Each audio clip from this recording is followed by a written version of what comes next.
तो रूस के राष्ट्रपति व्लादिमीर पुतिन ने राजधानी कीव पर फतेह का प्लान लॉक कर दिया है। उधर ज़ेलेंस्की का रूस पर अटैक जारी है। इसके जवाब में रूस भी पलटवार कर रहा है, लेकिन सबसे विध्वंसक खबर नाटो को लेकर सामने आई है। नाटो और रूस में बहुत जल्द युद्ध छिड़ सकता है। नाटो ने इसके लिए रोमानिया से ऑपरेशन भी शुरू कर सकता है, यह खबर आ रही है।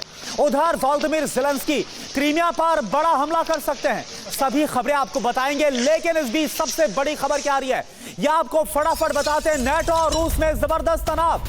नाटो क्षेत्र में रूसी ड्रोन में ब्लास्ट हुआ है। रोमानिया में रूस का ड्रोन गिरा है। रोमानिया के दानुबे नदी इलाके में घुसा है रूसी ड्रोन। ये देखिए तस्वीर दिखा रहे रोमानिया से F-16 फाइटर जेट ने उड़ान भरी है।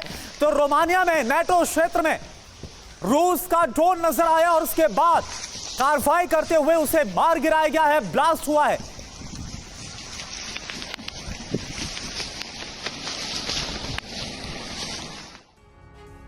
तो रोमानिया में कम इन्वेस्टमेंट और मुनाफा दोगुना। एलोवेरा फार्मिंग, पाएं ग्लोबल मार्केट में एंट्री। अभी डाउनलोड करें फ्रीडम ऐप और सीखें एलोवेरा की खेती। रूसी ड्रोन, बड़ा सवाल है कि क्या जंग में कूदेगा नाटो। रोमानिया और रूस के बीच तनाव बढ़ा। रोमानिया की सीमा में घुसा है रूसी ड्रोन। रोमानिया के दानुबे नदी इलाके में गिरा है रूसी ड्रोन। F-16 फाइटर जेट ने रोमानिया से भरी उड़ान। रोमानिया में हवाई हमले के सायरन इसके बाद बजने लगे। लोगों को सुरक्षित जगह पर जाने का अलर्ट जारी किया गया। नाटो अधिकारियों को रूस की घुसपैठ की जानकारी दे दी गई है। तो नाटो देश एक ऐसी रणनीति के तहत काम कर रहे हैं जिसमें डोनाल्ड ट्रंप के शपथ ग्रहण के बाद भी युद्ध चलता रहेगा। यानी कि कोशिश यह है कि अगर ट्रंप नाटो से हटते भी हैं तो बाकी के देश मिलकर रूस के खिलाफ युद्ध लड़ेंगे और ट्रंप को मदद के लिए मजबूर कर देंगे। तो वहीं रूस के साथ बेलारूस को भी इस जंग में उतरने पर मजबूर कर दिया जाएगा। क्या है नाटो की रणनीति, आप देखिए इस रिपोर्ट में।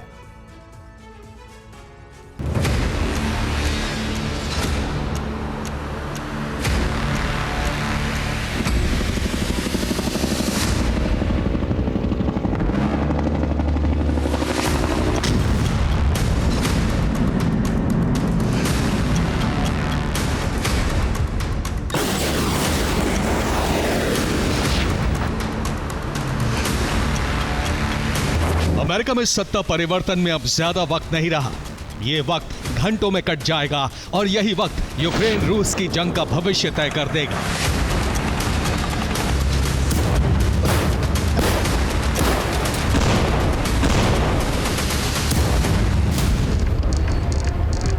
विश्व में खुले जंगी मोर्चे का मुख्य केंद्र उसी दिन सबसे ज्यादा हलचल से गुजरेगा। नए कार्यक्रम बदलेंगे, चलते रहेंगे या नए कदम उठाए जाएंगे।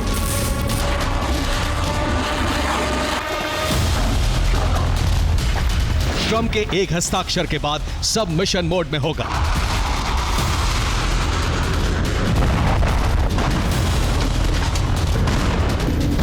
तो क्या ट्रंप रूस के खिलाफ युद्ध में यूक्रेन के मददगार बन जाएंगे या फिर शांति समझौते की दिशा में वो अहम कदम उठाएंगे?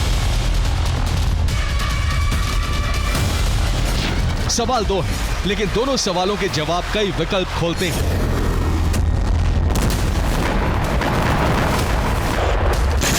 इसमें पहले सवाल पर सटीक भविष्यवाणी नहीं की जा सकती, लेकिन दूसरे सवाल के जवाब में खुले विकल्प हर मोर्चे पर ऐसी जंग के संकेत दे रहे हैं जिसके केंद्र में ट्रंप तो नहीं होंगे, लेकिन वो यूक्रेन को जारी मदद भी नहीं रोक पाएंगे।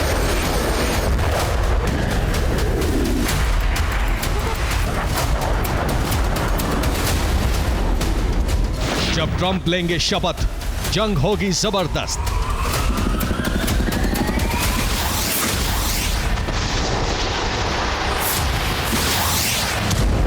नेटो होगा यूएस विहीन, यूके का बदलेगा सीन।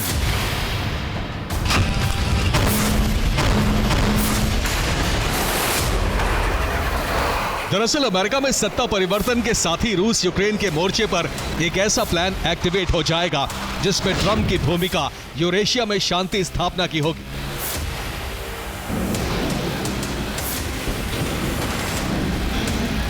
लेकिन इस शांति स्थापना की कोशिश को यूरेशियन देश उस दिशा में मोड़ रहे हैं जहां ट्रंप की कोशिश पर पानी फिर जाएगा। इस प्लान के तहत ट्रंप के लिए नेटो के सहयोगियों ने ही व्यूह रचना कर ली है।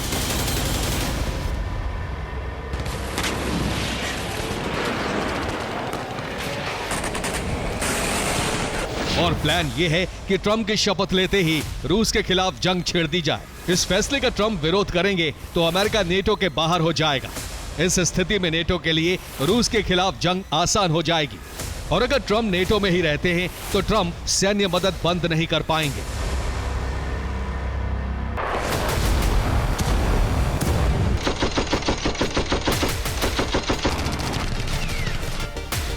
इसमें हैरान करने वाली बात यह है कि नेटो के यूरोपियन पार्टनर्स ने इस फैसले के तहत कदम भी आगे बढ़ा दिए हैं, जिसमें यूक्रेन के पश्चिमी हिस्से में जंग की तैयारी के लिए सैन्य अभ्यास और पूर्वी क्षेत्र में सेना की तैनाती का खाका तैयार हो चुका है।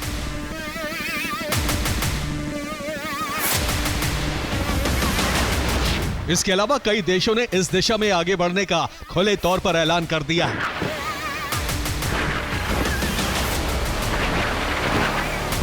हालांकि तैनाती पीस कीपिंग फोर्स के रूप में होगी, लेकिन रूस के लिए यह नेटो की ही तैनाती मानी जाएगी।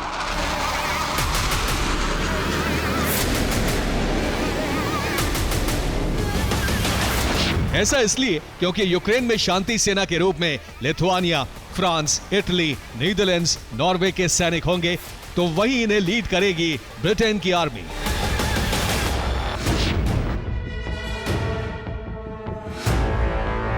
यानी ट्रंप के रूस को लेकर नर्म रुख ने यूरोपियन देशों में एक ऐसा माहौल बना दिया है जो अमेरिका के बिना उन्हें लाचार होने का एहसास करा रहा है। लेकिन वो साबित करना चाहते हैं कि यूरोपियन देश लाचार नहीं है, वो अमेरिका के बिना भी संयुक्त रूप से फैसला ले सकते हैं। वो रूस जैसे शक्तिशाली देश से खुद टकरा सकते हैं।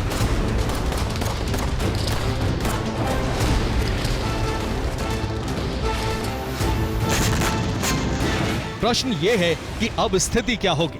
अमेरिका विहीन नेटो के सदस्य क्या करना चाहते हैं? पीस कीपिंग फोर्स के नाम पर वो कैसे रूसी फोर्स से मुकाबले की तैयारी में हैं? उनकी पोजीशन क्या होगी? और ये शांति सेना युद्ध के लिए ही यूक्रेन में उतरेगी? इसका संकेत क्या है? जवाब आपको चौंका देगा।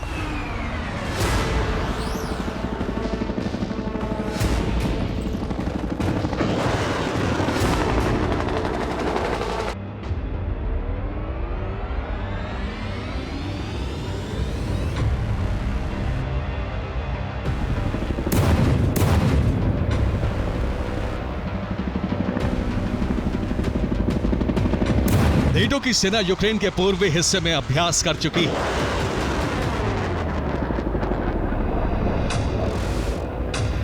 जिसके बाद ड्रोन ऑपरेटर्स और साइबर सैनिकों की ट्रेनिंग दी गई।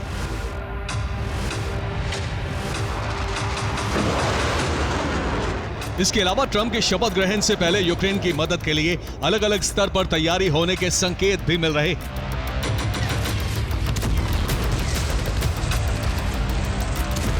फ्रांस सैनिकों के लिए ट्रेनिंग प्रोग्राम चला रहा है। फ्रांस मिराज 2000 की डिलीवरी भी देने जा रहा है। ब्रिटेन यूक्रेन में सेना भेजने की तैयारी में जुटा है।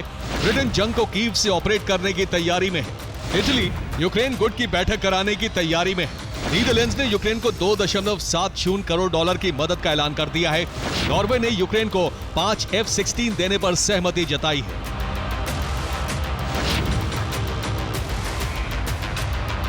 इसका साफ मतलब है कि भले ही ट्रंप शांति स्थापना की दिशा में आगे बढ़े, लेकिन नेटो जंग को भड़काने की तैयारी में जुट गया है।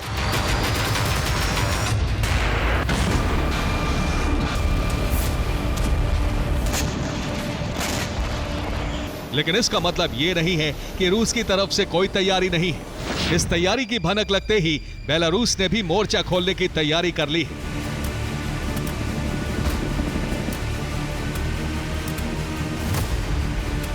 जिसमें यूरोपियन सेना की सीमा पर मौजूदगी को खतरा मान लिया गया है और यह खतरा बेलारूसी सुरक्षा परिषद के राज्य सचिव ने खुद जताया है।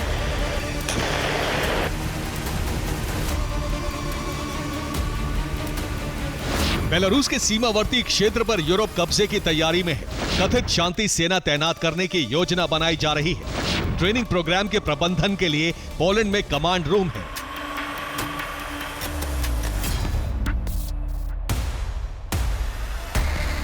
इसके अलावा रूस ने एक बड़ा खुलासा किया है, जिसमें बताया गया है कि नेटो के पूर्वी हिस्से में कई देशों के हथियार तैनात कर लिए गए हैं। वो विमान से रूस की निगरानी कर रहे हैं। यही वजह है कि पुतिन के करीबी ने नेटो को अब डायरेक्ट चेतावनी भी दे दी है।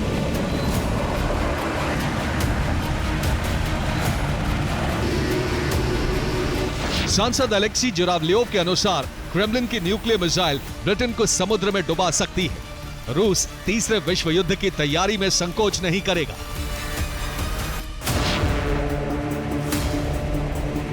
मतलब साफ है कि यूरोप ने अगर शांति समझौते में खलल डाली या युद्ध छेड़ा तो जवाबी हमला न्यूक्लियर विनाश होगा। हालांकि ये कार्रवाई रूस को उकसाने की भी हो सकती है, लेकिन पुतिन ने इस कार्रवाई के खिलाफ बेलारूस से मुहाना खोलने की तैयारी भी कर ली है।